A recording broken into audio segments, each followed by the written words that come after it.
बदलापूर पूर्व MIDC fire ब्रिगेडच्या बाजूला महाराष्ट्र जीवन प्राधिकरणाची जलवाहिनी फुटून गेले महिनाभर रोज लाखो लिटर पाणी वाया जात आहे। मात्र MGP अधिकाऱ्यांना याची न खंत न खेद।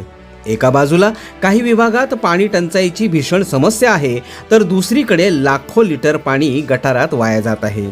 प्राधिकरणाच्या अधिकाऱ्यांचं म्हणणं असं आहे की ज्या ठिकाणी काम करायचं असतं तिथे 24 तासांचा शटडाऊन घेऊन पाणी बंद करावं लागेल, पण दिवाळीमुळे सध्या तसं करता येत नाहीये। पण दिवाळी आत्ता आहे, पाणी गेले महिनाभर वाहत आहे, त्याचं काय असं विचारल्यावर लवकरच करून घेतो अशी सारवासारव अधिकाऱ्यांनी केली। बदलापुरातील काही विभागात रहिवाशांना 20 मिनिटं देता येईल एवढंच पाणी येतं, त्यामुळे हाऊसिंग सोसायट्यांना टँकर मागवावे लागत आहेत।